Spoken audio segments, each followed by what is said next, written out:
स्वागत है आप सभी का आज की इस वीडियो में। आज की इस वीडियो में हम बात करेंगे कि डेवऑप्स क्या है, डेवऑप्स में किन किन टूल्स का यूज किया जाता है, एक DevOps engineer day to day life में करता क्या है, और अगर हमें डेवऑप्स इंजीनियर बनना है तो हम कैसे बन सकते हैं, हम किस तरह से तैयारी कर सकते हैं। तो चलिए फिर स्टार्ट करते हैं। कोई भी डेवलपर जब अपने सिस्टम में कोड करता है तो उसके कोड को उठाकर सर्वर तक ले जाना, एक्चुअल सर्वर तक ले जाना, ताकि वो कोड सारे क्लाइंट के लिए अवेलेबल हो जाए, ये काम है डेवऑप्स इंजीनियर का। अब एग्जांपल से समझते हैं। जैसे flipkart.com का वेबसाइट है, ठीक है, तो बहुत सारे डेवलपर अपने अपने सिस्टम में काम कर रहे होंगे। कोई पेमेंट का पेज बना रहा होगा, कोई ऑर्डर का पेज बना रहा होगा, कोई सर्च करने के लिए पेज बना रहा होगा, अपना अपना वेबसाइट बना रहा है। तो इन सारे पेजेस को उठाकर एक्चुअल सर्वर पे ले जाना ताकि वो सारे इंड यूजर के लिए अवेलेबल हो जाए, हम जैसे इंड यूजर जाके फ्लिपकार्ट से शॉपिंग कर सकें। तो ये जो काम है ये है डेवऑप्स इंजीनियर का। अगर आप डेवऑप्स इंजीनियर बनना चाहते हैं तो सबसे पहला टूल जो आपको सीखना पड़ेगा वो है लाइनक्स। आपको लाइनक्स ऑपरेटिंग सिस्टम सीखना पड़ेगा, क्योंकि जो कंपनी में जो वाइडली यूज होता है वो लाइनक्स ऑपरेटिंग सिस्टम ही होता है। तो आपको बेसिक अंडरस्टैंडिंग लिनक्स सिस्टम का होना चाहिए, ठीक है। इसके बाद जो अगला टूल हमको पढ़ना है वो है Git and GitHub. Git and GitHub होता है कि हम थोड़ा थोड़ा चीज़ों में समझते हुए चलेंगे। मान लीजिए हमारे पास 10 डेवलपर है, एक पेमेंट वाला पेज बना रहा है, एक ऑर्डर वाला पेज बना रहा है, एक लॉगिन वाला पेज बना रहा है। तो ये लोग डिफरेंट डिफरेंट अपना अपना पेज बना रहा है, लेकिन फाइनली जब सॉफ्टवेयर को मर्ज करेंगे तो सारे का पेज लेना पड़ेगा, तब ना वो मर्ज होकर एज ए सॉफ्टवेयर बनेगा। गिटहब क्या है? गिटहब एक सेंट्रल रिपोजिटरी है जहाँ पे मेन कोड रहता है, जहाँ वेबसाइट का एक्चुअल कोड रहता है, ठीक है। अब इसमें बहुत सारे डिफरेंट डिफरेंट ब्रांच बनता है। ब्रांच कहने का मतलब इसका हम कॉपी बना लिए, इसका हम कॉपी बना लिए, इसका हम कॉपी बना लिए। जैसे कि मेरे पास 3 डेवलपर हैं, जैसे कि रमेश हो गया, जैसे कि पवन हो गया और जैसे कि सुरेश हो गया। तो ये लोग अपना अपना डिफरेंट डिफरेंट ब्रांच बना लेगा, उस ब्रांच पे अपना काम करेगा। इसको जो काम करना है उसमें किया, इसको जो काम करना है इस पे किया, इसको जो काम करना है अपने ब्रांच पे किया, और फाइनली अपना कोड को यहाँ डाल दिया। इसको कोड पुश करना बोलते हैं। तो ये क्या हो गया? एक कोड मैनेजमेंट टूल हो गया, एक वर्जन मैनेजमेंट टूल हो गया, जहाँ की मेरा मेन जो वेबसाइट है वो सेंट्रली गिटहब पे रहेगा, और वहाँ से हम जो भी हमारा डेवलपर रहेगा वो अपना अपना ब्रांच बना लेगा, मतलब इसका कॉपी बना लेगा, रेप्लिका बना लेगा, उस पर वो काम करेगा, काम करने के बाद यहीं पे डायरेक्टली पुश कर देगा। तो इस तरह से कोड का मैनेजमेंट होता है। तो इसके लिए आपको गिट एंड गिटहब पढ़ना पड़ेगा। इसके बाद जो अगला टूल है वो है जेंकिंस, ठीक है। अब जेंकिंस का क्या काम है? अब जैसे कि अगर हम डेवलपर हैं, हम फॉर एन एग्जांपल हम पेमेंट पेज पे काम कर रहे हैं, जैसे ही हमने पेमेंट पेज पे अपना काम कर लिया उसके बाद हम उसको मास्टर जो कि मेन ब्रांच है वहाँ पे डालेंगे, ठीक है। तो जब हम अपने कोड को मास्टर ब्रांच में डालें तो जेंकिंग का काम क्या है कि वो बस वो इस चीज़ को देखेगा कि मास्टर ब्रांच जो कि मेन ब्रांच है वहाँ पे कोई कोड आ रहा है कि नहीं, वहाँ पे कोई डेवलपर नया कोड कॉपी किया है कि नहीं, पुश किया है कि नहीं। तो जैसे यहाँ पे कोई भी नया चेंजेस हो तो सारा फाइल को उठाओ, एक बंडल बनाओ और वेबसाइट को कर दो डिप्लॉय। क्लियर है? ठीक है, ये चीज़ क्लियर है। जैसे इसने कुछ पेमेंट पेज पे कुछ भी चेंजेस किया, ये चेंज करने के बाद अपना फाइल को मास्टर पे डाला, जेंकिंग इसको वॉच करते रहेगा, इसको वेबहुक बोलते हैं, वॉच करते रहेगा कि कोई भी नया चेंजेस आया कि नहीं। जैसे ही चेंजेस आएगा वहाँ से वेबसाइट को उठाएगा, उसका बंडल बना के वो डिप्लॉय करेगा। क्लियर है? अब जेंकिंग और क्या करता है? वो टेस्ट केसेस चलाता है कि ये सही है कि नहीं। वहाँ जैसे ही कोड आया, कोड को उठाया, उसको पैकेज करेगा, टेस्ट करेगा कि सब कुछ सही है कि नहीं। इसके बाद वो सर्वर में डिप्लॉय कर देगा ताकि वो लोगों को दिखना स्टार्ट हो जाए।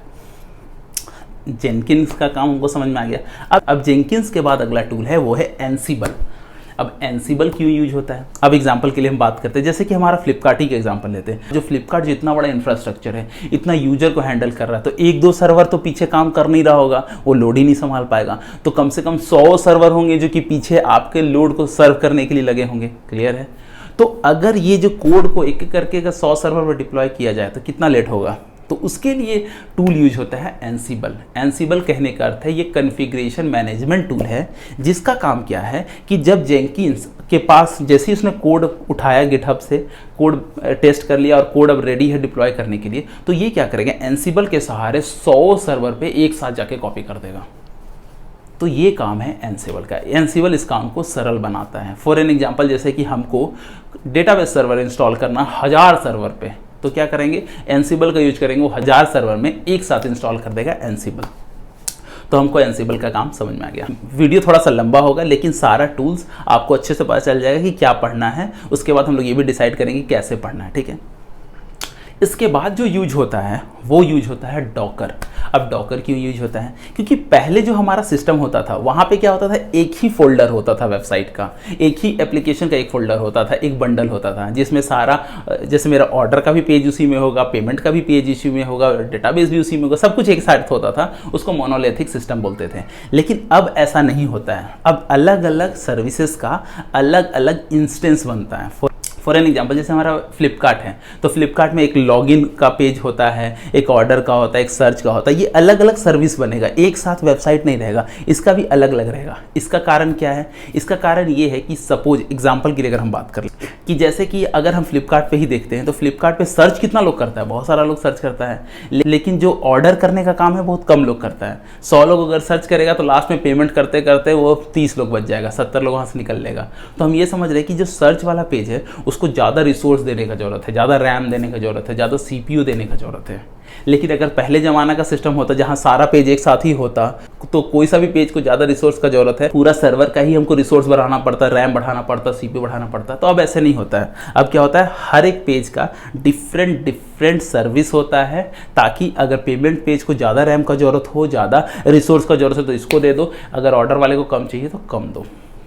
इसके लिए यूज होता है डॉकर। डॉकर क्या है? अगर एक सिंपल शब्दों में समझे, जैसे किसी वेबसाइट को चलाने के लिए सर्वर का जरूरत है, कोई मशीन का जरूरत है, जैसे अपने लैपटॉप में जावा चलाते एग्जांपल, ठीक है। उसी तरह डॉकर क्या है? डॉकर एक इंस्टेंस है, एक छोटा सा इन्वायरमेंट है जो कि आपके पेज को चलाने के लिए पर्याप्त है। जैसे कि मेरा कोई पाइथन का कोड है, मेरा वेबसाइट पाइथन पे लिखा है या मेरा वेबसाइट जेएसपी पे लिखा है, तो एक जेएसपी को चलाने के लिए जितनी चीज़ का जरूरत हो, अगर फॉर एग्जांपल जेएसपी हमारा लिनक्स ऑपरेटिंग सिस्टम पे चलेगा तो लिनक्स ऑपरेटिंग का सबसे छोटा फॉर्म, ताकि उस पेज को वो चला पाए, तो इसको बोलेंगे डॉकर। तो ये डॉकर किसी भी लिनक्स सिस्टम पे इंस्टॉल हो सकता है, आपका विंडोज सिस्टम इंस्टॉल हो सकता है। तो एक सिस्टम में बहुत सारा डॉकर रहता है, लेकिन डॉकर करता क्या है, एक छोटा सा इंस्टेंस प्रोवाइड करेगा ताकि वो पेज वहाँ पे रन कर सके। तो जैसे हमारा बहुत सारा पेज है तो हम छोटा छोटा डॉकर इंस्टेंस बना दिए ताकि हम उसको एज ए अलग अलग डॉकर इंस्टेंस चला सकते हैं। इससे बेनिफिट क्या होगा कि सपोज अगर हम पेमेंट पेज में हमको कुछ चेंज करना है, सपोज आज के डेट में हम पेमेंट गेटवे चेंज करना चाहते हैं, तो हमारे से पेमेंट पेज को चेंज करना होगा, तो बाकी सारा को टच नहीं करना पड़ेगा, बस हमको पेमेंट पेज को चेंज किए, इसका डॉकर इंस्टेंस को अप कर दिए। लेकिन अगर पहले होता जहाँ पे एक ही बंडल में होता तो कोई सा भी पेज को अगर आपको चेंज करना है तो पूरा वेबसाइट डाउन करो, चेंज करो, फिर बंडल बनाओ, फिर उसका डिप्लॉय करो। इसके बाद का जो टूल है जो आपको यूज करना है वो है क्यूबरनेट्स। अब क्यूबरनेट्स क्यों यूज होता है? फॉर एन एग्जांपल, जैसे कि अभी हम समझ रहे थे कि हमारा जो पेमेंट वाला पेज है यहाँ पे हमको ज़्यादा रिसोर्स का जरूरत है, तो हम क्या करेंगे, ऐसा एक डॉकर इंस्टेंस नहीं बनाएंगे, ऐसा 2-3 डॉकर इंस्टेंस बना देंगे जो तीनों एक साथ काम करेगा। अब जब भी हमारा रिक्वेस्ट आएगा तो जो खाली रहेगा उसके पास चला जाएगा। ये लोड बैलेंसिंग का कॉन्सेप्ट है, अगर आपको जरूरत पड़ेगा तो आप बताइएगा, हम अगला वीडियो बनाएंगे। तो ये क्या होगा, हम 4 ऐसा इंस्टेंस बना दिए डॉकर इंस्टेंस का। हम ये कह रहे हैं कि मेरा जो पेमेंट वाला पेज है उसके लिए 4 डॉकर चले, ठीक है, और लेकिन जो मेरा ऑर्डर वाला पेज है उसके लिए 2 डॉकर चले। तो कौन है जो इन चीज़ों को देखेगा कि सही में 4 चल रहा है कि नहीं चल रहा है? ऐसा तो नहीं कि एक डाउन हो गया, इस ऑर्डर का 2 चलना था, तो ऐसा नहीं एक ही चल रहा है, तो कोई तो होना चाहिए जिसको देख रेख करेगा। ये काम है क्यूबरनेट्स का। तो अगर हम यहाँ तक भी अच्छे से कर लेते हैं तो हमें नौकरी लग जाएगा। चलिए फिर आगे बढ़ते हैं। थोड़ा सा वीडियो लंबा हो रहा है उसके लिए माफ़ी, लेकिन क्या है कि सारा टूल को कवर करना जरूरी है ताकि आपको एक बार पता तो चले कि क्या पढ़ना है, उसके बाद कैसे पढ़ना है, हम लोग उसको डील करेंगे।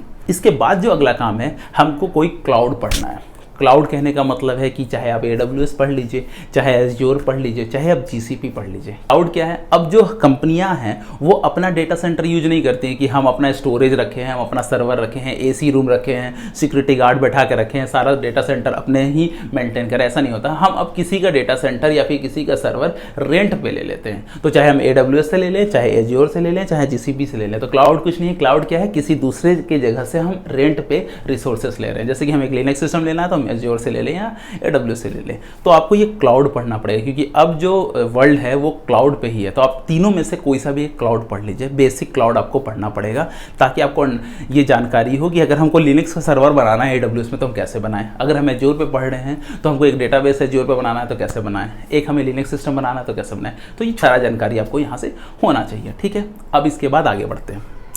अगला जो हमारा टूल है वो है टेराफॉर्म। अब टेराफॉर्म क्या करता है ये समझते हैं। जैसे कि फॉर एन एग्जांपल मेरा फ्लिपकार्ट ही है, फ्लिपकार्ट के लिए हमें 2 लिनक्स का सर्वर चाहिए, तो हम क्या करेंगे, हम AWS का कंसोल खोले, वेबसाइट पे लॉगिन किए aws.com। हम क्या किए, AWS के वेबसाइट पे गए, लॉगिन किए, उसके बाद एक सिस्टम सेलेक्ट किया लिनक्स का, रैम बताया कि 4 GB का रैम चाहिए, CPU 2 चाहिए, और उसके हिसाब से हम सिस्टम बना लिए। ठीक है, दूसरा सिस्टम बनाने के लिए भी हम लॉगिन किए और रैम डिसाइड किए, CPU डिसाइड किए, सब कुछ डिसाइड करके सिस्टम बना लिए। ठीक है, लेकिन अगर हर बार इसी तरह हम वेबसाइट पे जाके बनाएंगे तब तो गड़बड़ हो जाएगा। क्यों? क्योंकि हम जा रहे बनाने, हम 4 का 6 GB रैम कर दिए, कोई बंदा बनाने जा रहा, पता चला कि वो उसको 4 CPU चाहिए था, वो 2 CPU कर दिया, तो दिक्कत है। तो इस चीज़ को भी अब मैनुअली नहीं बनाया जाता है, कोड के सहारे बनाया जाता है। इसको हम लोग बोलते हैं इंफ्रास्ट्रक्चर एज ए कोड। इसके लिए यूज होता है टेराफॉर्म। टेराफॉर्म का सिर्फ इतना ही काम है कि हम लोग उसमें एक प्रोग्राम लिखेंगे जिसमें हम बताएंगे कि हमको एक लिनक्स का मशीन चाहिए जिसका रैम इतना होना चाहिए, जिसका CPU इतना होना चाहिए, जिसमें हार्ड डिस्क इतना होना चाहिए, और उसको हम चलाएंगे तो सिस्टम में, तो उसको चलाएंगे तो हमारे AWS में जाके हमारा लिनक्स मशीन बन जाएगा। अगली बार जब हमको फिर से बनाना होगा मशीन तो हम सीधा इस प्रोग्राम को चलाएंगे, फिर से बन जाएगा। अगली बार हमको और बनाना पड़ेगा तो हम सिर्फ इस प्रोग्राम को चलाएंगे तो फिर बन जाएगा। तो हम लोग कितना ईजी हो गया, हम लोग प्रोग्राम से ही अपना सिस्टम बना ले रहे हैं। हमको डेटाबेस बनाना है तो एक बार प्रोग्राम लिखेंगे, जब भी डेटाबेस बनाना है उस प्रोग्राम को चलाया, टेराफॉर्म प्रोग्राम को चलाया और हमारा डेटाबेस बन गया। अच्छा, अब जब इतना हो गया, हमारा पूरा सिस्टम बन चुका है, क्लियर। लेकिन अगर मान लीजिए कभी हम फ्लिपकार्ट पे लॉगिन करें और लॉगिन करने में कोई दिक्कत हो, तो मॉनिटरिंग भी तो लगाना पड़ेगा ना, कि अगर कभी कोई दिक्कत हो तो हमें पहले ही पता चल जाए, क्योंकि अगर यूजर को पता चलेगा तो दिक्कत का बात है। तो उसके लिए आपको एक मॉनिटरिंग का टूल पढ़ना पड़ेगा। तो फॉर एन एग्जाम्पल प्रोमीथियस।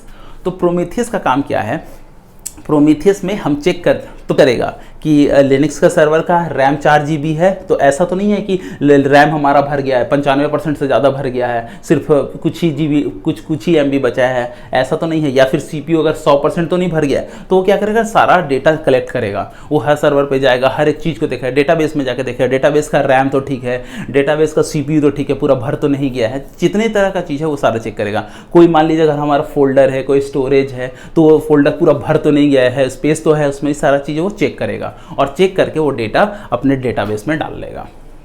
ठीक है, तो जब अब हमारे पास डेटा आ गया सारा, कि अगर मान लीजिए किसी सर्वर में 4 GB रैम है और 3.5 GB अगर भर गया है, तो कभी वो सिस्टम हैंग हो सकता है, उसको देखना जरूरी है। तो हमारे पास डेटाबेस में डेटा है।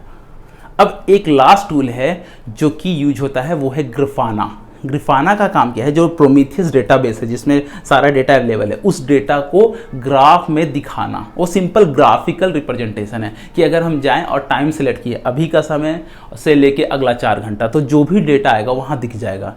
तो मान लीजिए हम वहाँ पे जाके सर्वर सेलेक्ट करिए, लेट्स से ABCD सर्वर, तो सर्वर में अभी क्या चल रहा है, कितना रैम है, कितना CPU है, कितना उसका डिस्क स्पेस बचा हुआ है, कितना फोल्डर में स्पेस है, सारा कुछ वहाँ पे आ जाएगा, ताकि अगर कोई दिक्कत हो तो हम उस पर काम कर सकते हैं। वहाँ जाके पुराने फाइल को डिलीट करना या फिर जैसे भी इसको हम रिजॉल्व करना वो रिजॉल्व कर सकते हैं।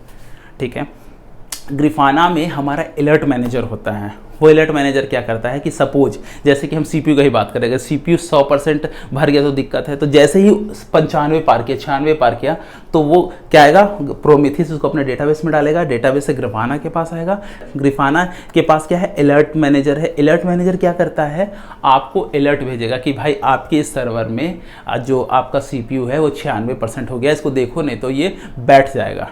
तो ये रहा overall architecture of a entire DevOps. आपको समझ में आया होगा कि कौन सा टूल क्यों यूज करते हैं।